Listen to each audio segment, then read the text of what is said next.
Welcome to Kidmissing TV. I am your host, Angelina Wilson, and this is a case taking it back to 1949. Dorothy Forstein or Forstein. Forstein. She was also known as Dorothy Cooper or Dora Cooper. Must have been her maiden name.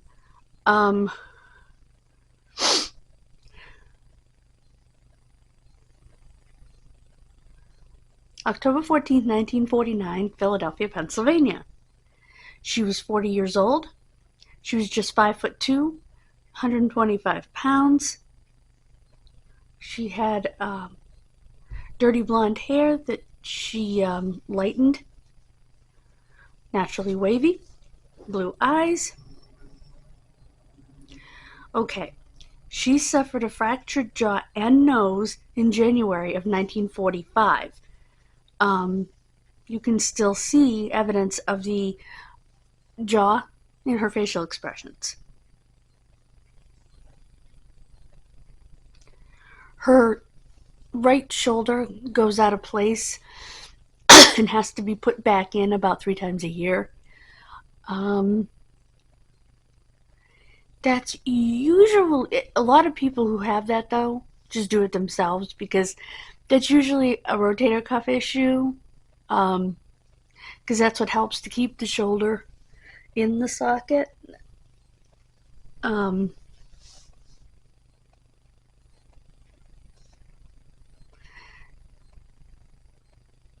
She had a cyst operation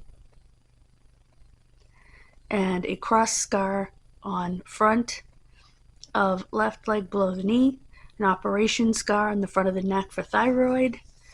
She had a goiter operation scar at the base of her neck. She had an appendectomy scar from 10 years before. And she had a scar from an infection on her middle finger of her right hand, extending down to the nail.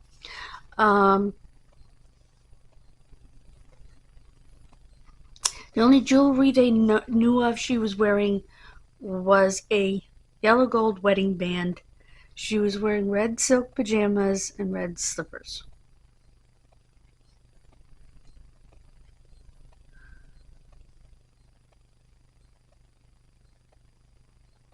Okay, what happened in 1945 was that she was attacked. She was being stalked, evidently. Neighbor saw someone following her, but just thought they were both walking, you know. And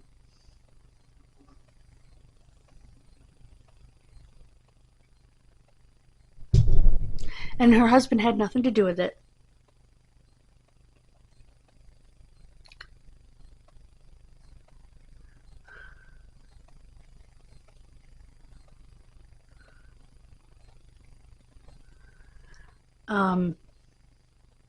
This is plain scary.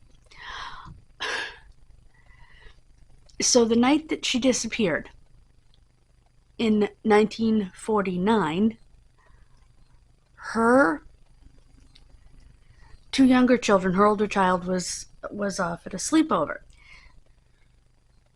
were found huddled, scared to death by their dad when he got home from a work event.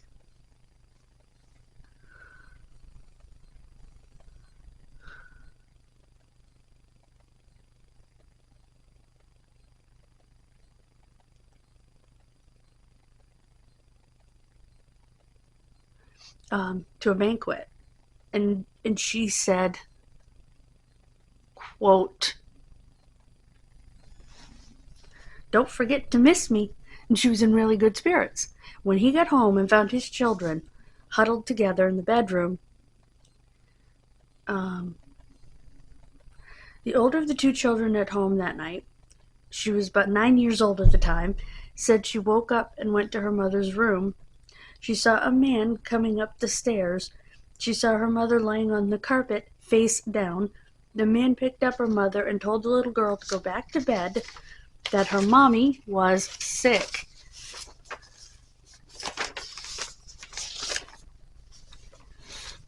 She was wearing a red nightgown and red slippers. And the stranger, who was wearing a brown cap, a brown jacket, with something stuck in his shirt. He took the mother downstairs and out the door. Nothing was disturbed. And there weren't any fingerprints. Okay, that's weird. Now, her husband was a magistrate, which is kind of a judge. Well, in some jurisdictions, I guess it is a judge, but it's just a little bit lower than a judge in some. I don't know. Maybe someone else can explain that better. And evidently, and it is possible,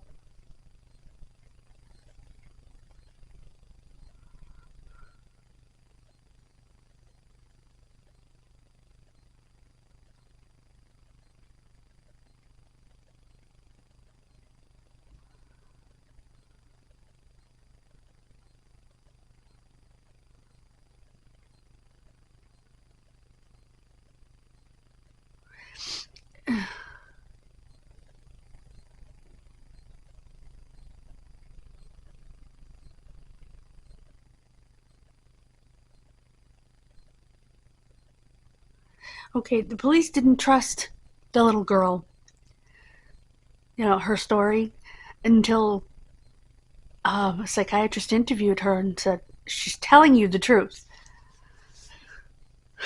Anyway, she was 9. She's going to be a better witness than a much younger child because she has the vocabulary to describe clothing, and the man spoke to her. He said, "Go back to bed, little one." What did he say? Go back to bed. Oh, go back to sleep, little one. Your mom is fine.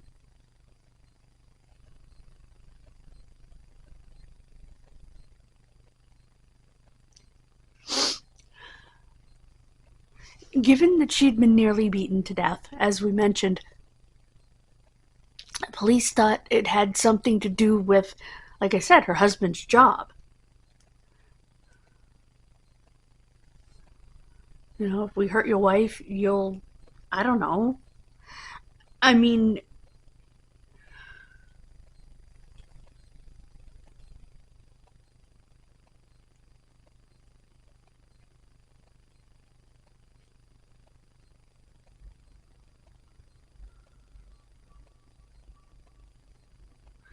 they checked hospitals, including mental health facilities, hotels, morgues, and convalescent homes all across the country. That's quite an undertaking when you consider that we're in 1949 here.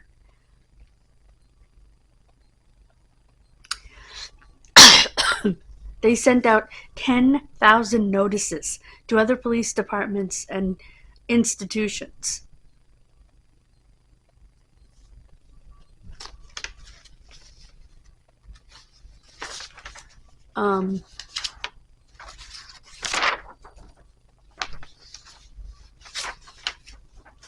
Which, like I said, huge ask. And the dude didn't leave any fingerprints, by the way.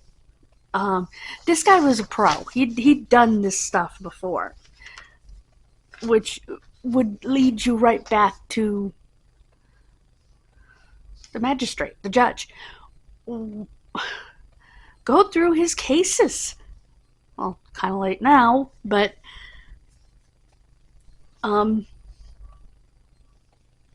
it's very difficult. And I'm not, I think the police did a great job considering it was 1949. Oh, sorry, chills. There is still an officer on the case, which technically there doesn't have to be at this stage. But I guess they no longer investigate cases after, 100 years? It's not been 100 years, so It's been 70... 29...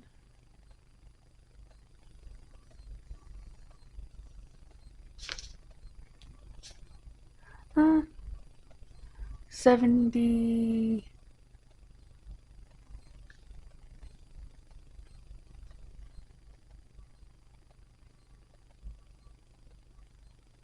6. Sorry, my math is terrible. Oh, I should have known that. My uncle was born in 1949. Ugh. My late uncle.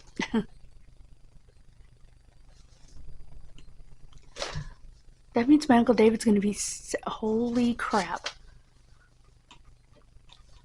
Anyway, that means my Uncle David's going to be 78 this year.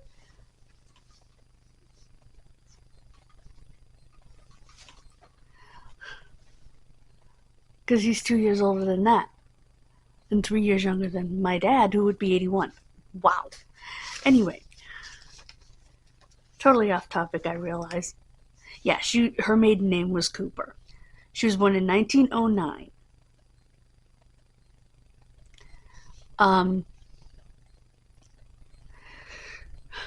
Like I said, they don't have to have an officer on this as a nearly 80-year-old case because whoever did it's dead.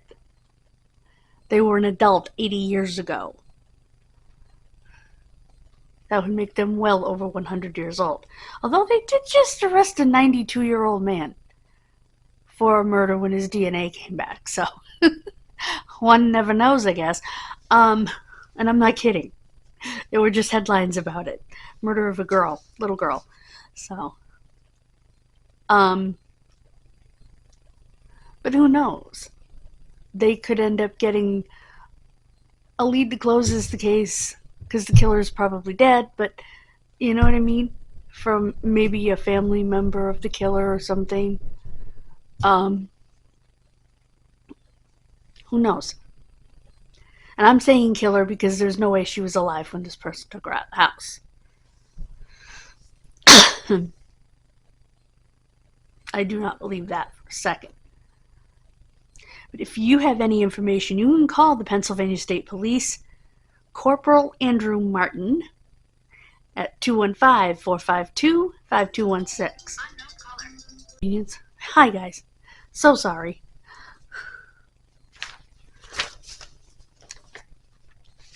As I was saying, Corporal Andrew Martin. Let me repeat the number. 215-452-5216. And that is the Pennsylvania State Police.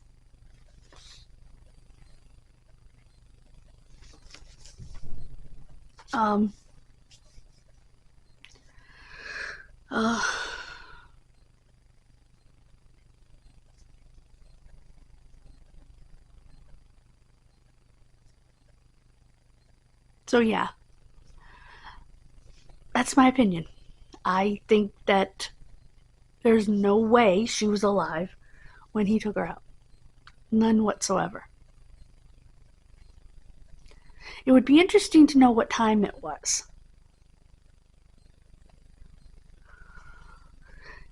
Because it seemed like she was getting ready for bed. She had her nightgown and her slippers on. She was apparently in her room. Also, the man... There was just some professionalism about him in that, first of all, he wasn't nervous whatsoever. He talked to the child.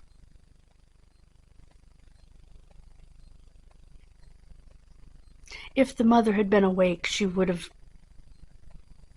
said something, if she'd been conscious, or if she'd have been stirred back to consciousness by her daughter. But I don't believe she was alive.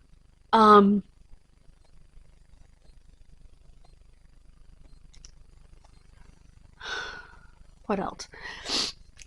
I also think that, like I said, this guy had done this stuff before. He was perfectly comfortable talking to the little girl, perfectly comfortable wandering around the main floor of the house. He locked the door on his way out, which is kind of odd given the fact that it was 1949 and who the heck locked their doors back then, you know? So I'm wondering if this bad guy locked the door to protect the kids.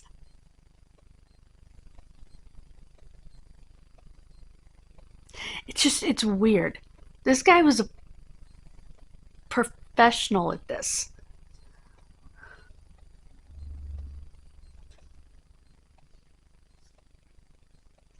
In my opinion. Let me know what you think. God bless you. Have a wonderful rest of your day, and I will see you next time. Bye, guys.